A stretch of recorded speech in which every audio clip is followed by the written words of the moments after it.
Saya mulai dari judul dulu. Tadi apa judulnya itu? Setelah Judulnya revisi tadi. Undang-Undang Pilkada kandas, siapa saja yang meninggalkan Jokowi? Ini menurut saya kesadaran yang terlambat. Kenapa orang meninggalkan Jokowi itu sudah lama? Ya, ketika transformasi Jokowi dari seorang rakyat menjadi seorang raja, sebagaimana yang digambarkan oleh Bahlil. Pada saat itu sudah terjadi eksodus besar-besaran sebenarnya dari Jokowi, ya. Misalnya dimulai dengan PD Perjuangan, lalu diteruskan dengan banyak sekali kaum terdidik, para profesor, intelektual kampus, para aktivis, itu semua sudah meninggalkan yang namanya Jokowi, yang sekarang hari-hari ini keren dengan sebutan lain gitu. Nah, dan menurut saya itu hal yang natural.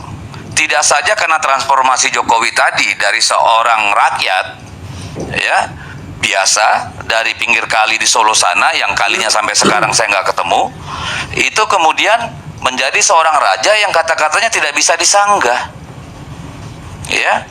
Jadi ini kan transformasi Jokowi, jadi wajar aja kalau banyak yang kemudian meninggalkan. Satu, yang kedua itu memang alamiah, karena dimanapun realitanya presiden yang akan meninggalkan jabatannya itu pasti menjadi bebek lumpuh, lemdak. Ya, nah ini kan wajar. Lihat saja semua presiden kita sejak zaman Bung Karno. Memang biasanya di akhir-akhir jabatannya itu masih untung nih Jokowi, hanya ditinggalkan. Kalau presiden-presiden sebelumnya mengalami nestapa. Bagaimana Bung Karno kemudian dijadikan tahanan rumah, diurus oleh dokter hewan hingga meninggal dunia, itu dialami oleh Bung Karno. Bagaimana Pak Harto kemudian dari begitu sangat berkuasa dalam kondisi sakit di tengah kesendirian di Cendana sana akhirnya meninggal dunia. Bagaimana kemudian Pak Habibie ditinggalkan rame-rame di gedung MPR dengan tidak dipilih dalam posisi sebagai presiden, kan begitu, ditolak pertanggungjawabannya. Jadi itu hal yang biasa saja. Ya, Gus Dur juga demikian. Saya ada di istana pada malam kejatuhan Gus Dur itu. Gitu juga. Yang ada di situ kiai-kiai pakai sarung. Bahkan pas pampres pun menghilang dari istana pada waktu itu. Itu hal yang sejarah kita mencatat memang seperti itu. Jadi kalau Pak Jokowi berkeluh kesah sekarang banyak yang ninggalin, ya iya Pak, Bapak mau expired gitu loh. Ya biasa-biasa aja kali gitu kan. Masih untung nggak ngalami seperti presiden-presiden sebelumnya, jatuh dalam nestapa. Kalau sekarang kan beliau masih berkuasa. Ya bahkan presiden terpilih pun quote and quote masih mikir-mikir nih untuk berjauh-jauh atau berbeda. That's reality, kan kayak gitu nih. Nah kalau konteksnya kita lihat dalam revisi Undang-Undang Pilkada tadi, ninggalin rame-rame Pak Jokowi, kalau itu rujukannya, saya kira semua partai kemarin di DPR itu meninggalkan Jokowi, kan begitu, karena akhirnya tidak korum. Bahkan akhirnya yang mendorong itu juga menarik pasukan dari DPR kan. Yeah. Jadi rame-rame sebenarnya semua partai di DPR itu kabur meninggalkan kepentingan Jokowi tanda kutip dalam konteks revisi Undang-Undang Pilkada. Itu kan wajar. Nah tetapi apakah itu yang dimaksud Pak Jokowi? Nggak tahu saya. Karena disampaikan pada pertemuan Nasdem misalnya. Apakah beliau sedang bercanda karena kangen sama Pak Surya Paloh yang biasa datang rame-rame, kan nggak tahu juga. Karena belakangan mungkin Pak Surya Paloh juga jarang ketemu presiden lagi kan.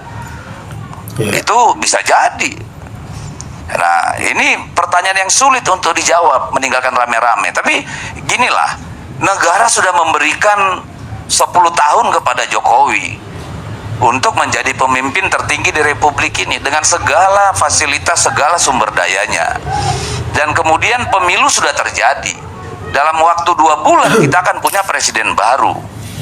Ya wajar dong kalau partai-partai yang punya kepentingan itu ya pasti menjauh merapat pada epicentrum baru.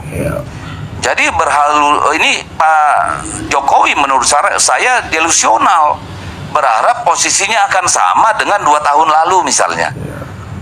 ya dengan 2 bulan terakhir ini itu delusional, karena itu sesuatu yang sangat natural, apalagi di tengah budaya politik praktis kita ini. Orang-orang ya akan mulai menjaga dan mencari tempat gantungan baru gitu, karena kan politik kita memang dipenuhi dengan perilaku pragmatis. Oke, baik teman-teman, kembali lagi di channel Sonka TV. Salam inspirasi, salam NKRI, harga mati. Nah, tentu penjelasan dari saudara kita pengamat politik, yaitu Deddy Sitorus dari politis dari partai PDIP, tentu sangat menarik dan sangat bermanfaat. Dan bahkan statement yang diberikan Deddy Sitorus ini tentu saya sangat setuju, karena seorang presiden ketika habis masa jabatannya, tentu para politik-politik yang lainnya akan meninggalkan Jokowi. Ya, sebenarnya wajar-wajar saja, karena itulah Jokowi, apalagi Pak Jokowi pada saat itu masa jabatannya sudah mulai habis. Tentu para politis yang pengikutnya dulu tentu akan merapat ke jajaran yang baru, yaitu kepemimpinan Prabowo Gibran. Tentu inilah kita bisa lihat sikap dari Pak Presiden Jokowi pada saat itu, bahwasanya dia masih berambisi, pengen berkuasa, pengen dihormati. Tentu kita sebagai masyarakat Indonesia pun tidak akan lupa dengan kepemimpinan Joko Widodo.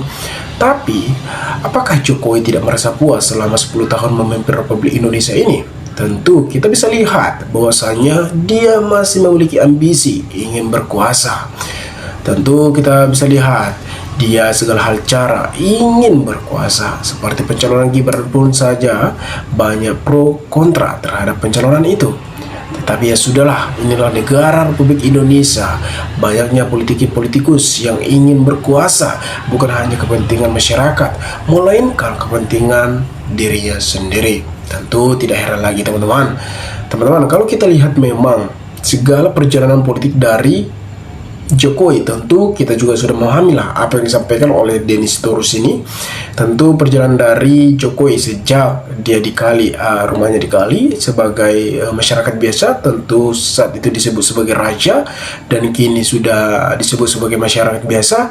Tentu roda berputar. Tentu kita tidak bisa melihat bahwasanya Jokowi tidak harus pengen berkuasa selamanya. Tentu Jokowi pun kita harap lebih sadar lagi ke depannya, karena kita sangat sayang kepada Jokowi agar nama baiknya terjaga. Tetapi pada Pilpres 2024 kemarin, bahwasanya nama Jokowi begitu hancur, dan bahkan masyarakat atau pendukung Jokowi pun tidak percaya dengan tindakan yang dilakukan oleh Jokowi pada saat itu. Kita bisa lihat ambisi Jokowi yang mencalonkan Gibran melalui Mahkamah Konstitusi. Tentu banyak pro dan kontra, tentu banyak pelanggaran kode etik, dan bahkan terbukti paman Anwar Usman, yaitu paman Gibran atau adik ipar Jokowi, terbukti dan diberhentikan sebagai ketua Mahkamah Konstitusi.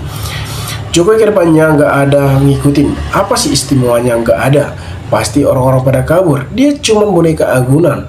Uang banyak, apa sih yang susah? Sekuat apa orang yang kalau sama uang akan tunduk siapapun? Itulah sandiwara naga. Cuman Allah menjenggalnya. Mudah-mudahan Prabowo nggak cengeng, tetap rakyat yang diutamakan.